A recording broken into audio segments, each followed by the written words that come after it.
বাংলাদেশের নির্বাচনের সবশেষ হালচাল চিঠি লিখে নিজ সদর দফতরে পাঠায় এক পশ্চিমা দূতাবাস, যেখানে বলা হচ্ছে চাপে পড়ে বাধ্য হয়ে নির্বাচনে অংশ নিচ্ছেন জি.এম. কাদের।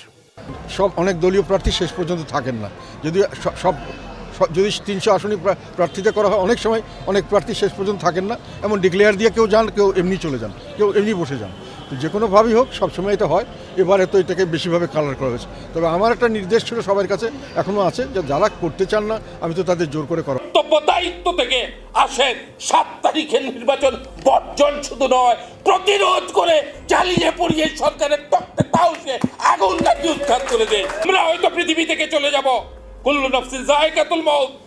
আপনারা সবাই স্বজনরা কবরের পাশে দাঁড়িয়ে মিনহা খালাকনাকুম ওয়া ফিহা নুইদুকুম মিনহা নুখরিজুকুম তারাতান উকরা পড়ে মাটি দিবেন।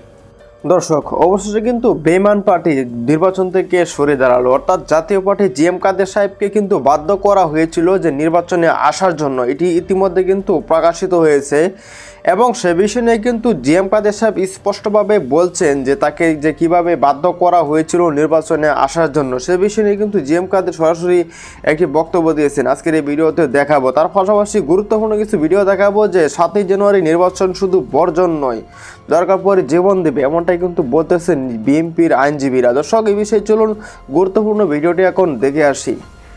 আগামী নির্বাচনে সত্যিকারের বিরোধী দল না থাকায় অংশ নিচ্ছেন ডামি প্রার্থীরা।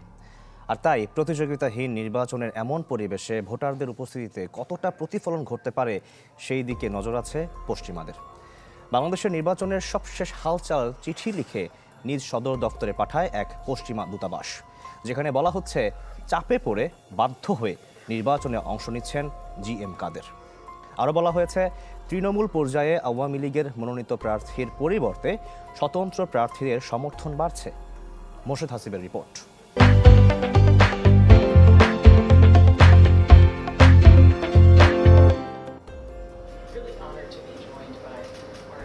বছর জুড়েই রাজনৈতিক দলের মতোই নির্বাচন নিয়ে সরব ছিলেন বিদেশিরা।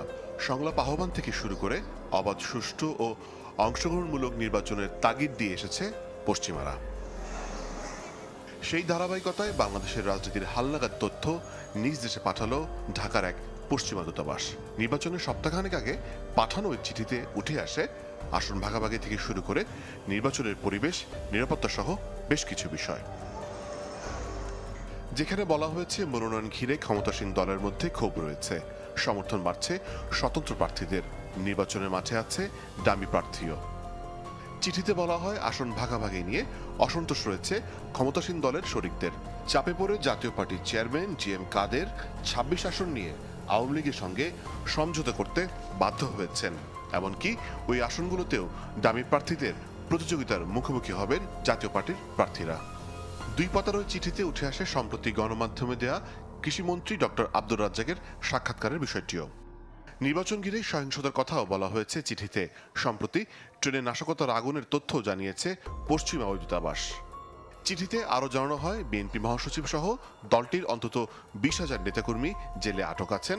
এ অবস্থায়ও দলটির আন্দোলন কতটুকু সফল হয় সেদিকে চোখ রাখছে পশ্চিমারা।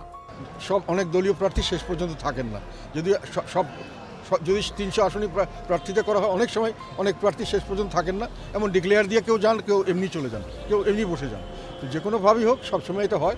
এবারে তো এটাকে বেশিভাবে কালার করা হয়েছে। তবে আমার একটা নির্দেশ ছিল সবার কাছে, এখনও আছে, যে যারা করতে চান না আমি তো তাদের জোর করে করাবো না। এটা তাদের একটা অধিকার, যদি ভালো মনে করেন, না করেন। অর্থের অভাব হতে পারে, অন্যান্য হুমকির কারণ হতে পারে। হুমকি ধমকি কিন্তু সবসময় থাকে এটা, এবং অর্থের অভাবও সবসময় থাকে।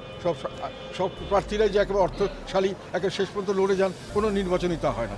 আর অভিযোগের বাস্তবতা আছে, এবং তাদেরকে অন্যায় করা হচ্ছে, তাদের উপর অত্যাচার করা হচ্ছে, এটাও ঠিক। তবে এই অন্যায় অত্যাচারকে সহ্য করারও একটা রাজনৈতিক সদিচ্ছা থাকা দরকার। এবং আমি মনে করি যারা এটা করছেন, আমি তাদেরকে বাধা দিচ্ছি না, কিন্তু করতে চাইলে করতে পারেন। কিন্তু এই কথাটা তাদের রাজনৈতিক জীবনে একটা বড় কলঙ্ক হয়ে থাকবে। কারণ যে কোনো লোক রাজনীতিতে এসে নির্বাচনের মাঠের থেকে যদি চলে যান, তাহলে মানুষের সাধারণত দুভাবে তাকে চিহ্নিত করে। একটা, তার প্রতিদ্বন্দ্বী প্রার্থীর সঙ্গে কোনো আঘাত করে চলে গেছেন কোনো কিছুর বিনিময়ে, অথবা তারা ভয় পেয়েছে। এই দুটোই রাজনীতির জন্য কোনো শুভ জিনিস নয়। না, এটা খুব বেশি কেউ নয়, একজন করেছেন, বা যদি করে থাকেন, এটা আমি মনে করি তার সঠিক কাজ করছেন না। কিছুটা হলেও তারা নিজেরাই বিভ্রান্ত হয়েছেন, অথবা জনগণকে তারা এইভাবে বুঝাতে চাচ্ছেন। এটা এই অবস্থায় জাতীয় পার্টি শেষ পর্যন্ত নির্বাচনের মাঠে থাকবে তো? সেটা নির্বাচনে আসা পর্যন্ত আমরা এখন তো বলতে পারছি না। 7 তারিখের নির্বাচন বর্জন শুধু নয়, প্রতিরোধ করে জ্বালিয়ে পুড়িয়ে সরকারের তক্তে তাউসে আগুন লাগিয়ে উৎখাত করে দেয়। নজরুল বলেছিলেন না, বলো বীর বলো অন্যতম বসি, বলেছিলেন না? এই বিষয়গুলো ভুলে যাই কেন? দেশপ্রেম ইমানের অঙ্গ, কোরআন শরীফে আছে। কোনো পিছনের দিকে তাকানোর দরকার নাই, কোথায় কি হইল না হইল কিচ্ছু দরকার নাই। যার যার কর্তব্য দায়িত্ব থেকে আসেন 7 তারিখের নির্বাচন বর্জন শুধু নয়, প্রতিরোধ করে জ্বালিয়ে পুড়িয়ে সরকারের তক্তে তাউসে আগুন লাগিয়ে উৎখাত করে দেয়। আমরা হয়তো পৃথিবী থেকে চলে যাব, কুল্লু নাফসিন যায়কাতুল মউত। আপনারা সবাই স্বজনরা কবরের পাশে দাঁড়িয়ে মিনহা খালাকনাকুম ওয়া ফিহা নুইদুকুম মিনহা নুখরিজুকুম তারাতান উখরা পড়ে মাটি দিবেন। কিন্তু আসামির কাঠগড়ায় কিন্তু আমরা দাঁড়িয়ে রইলাম ভবিষ্যৎ প্রজন্মের কাছে।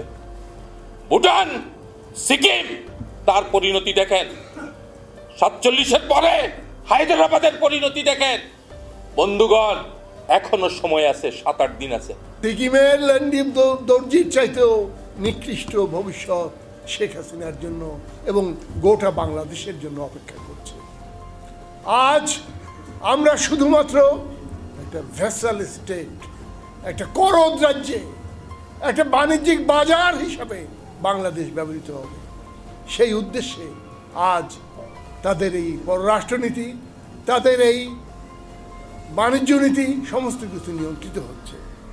বন্ধুগণ, এর বিরুদ্ধে আমাদের চলমান আন্দোলনে আমাদের শৌর্য, বীর্য, আমাদের যে সংগ্রামী চেতনা, তার মধ্যে ভুল ত্রুটি থাকতে পারে। বিভিন্ন বক্তা তার বক্তৃতায় বলেছেন যে আমাদেরকে আরও সক্রিয় হতে পারে। আমি কিন্তু একটা কথা মনে করি যে এদেশের সবচাইতে বৃহৎ সংগ্রামী রাজনৈতিক দল বাংলাদেশ জাতীয়তাবাদী দল বিএনপি এবং তার সহযোগী আমরা যারা রয়েছি, আমরা যারা মাঠে ময়দানে রয়েছি, আমাদের কিছু কিছু ভুল ত্রুটি হয়তো আছে, কিন্তু সেটা বড় কথা নয়। আজকে ভারতের মতো চরম আগ্রাসনবাদী, সম্প্রসারণবাদী একটি শক্তি এই সরকারের মদত যোগাচ্ছে। তার বিরুদ্ধে আন্দোলনকে আমরা একটু বৃহৎ দৃষ্টিভঙ্গি নিয়ে লং পার্সপেক্টিভে আমাদেরকে বিবেচনা করতে হবে। আমি একটা কথা বলতে চাই আপনাদেরকে, 7 তারিখের নির্বাচনে কি হবে সে কথা নিয়ে ফোরকাস্ট করার দরকার নেই। আমি কায় মনোবাক্যে প্রার্থনা করি এই নির্বাচন হবে না, হতে দেওয়া হবে না, কিন্তু তারপরেও যদি নির্বাচন হয়, যদি তারা সরকার গঠন করে, আপনারা মন খারাপ করবেন না, হতদম হবেন না। এই সরকার টিকতে পারে না। আন্তর্জাতিক একটা টানাপোড়েনের মধ্যে আমাদের দক্ষিণ এশিয়া এবং দক্ষিণ পূর্ব এশিয়ায় যে খেলা শুরু হয়েছে, সেক্ষেত্রে এত সহজে, এত স্বল্প সময়ের মধ্যে ভাগ্য নির্ধারণ হয়ে যাবে এ কথা আমি বিশ্বাস করি না। আমাদেরকে একটা লং রাউন্ড প্রোট্রাক্টেড ব্যাটল, একটা দীর্ঘস্থায়ী প্রলম্বিত যুদ্ধের জন্য প্রস্তুত হতে হবে। আজকে তাই 7 তারিখের পরে তারা যে পার হয়ে যাবে এমন ভাবার কোনো কারণ নেই। আগামী দিনের ভবিষ্যৎ আমাদের, ইনশাআল্লাহ।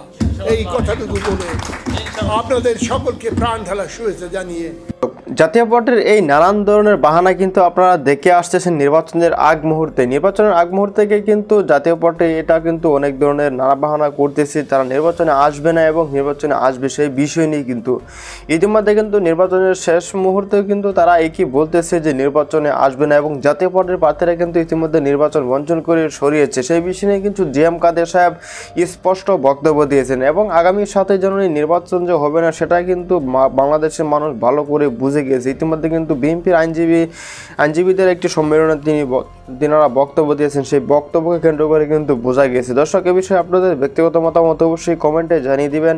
দেখা হবে পরবর্তী কোনো ভিডিওতে। সেই পর্যন্তই ভালো থাকবেন, সুস্থ থাকবেন। আসসালামু আলাইকুম।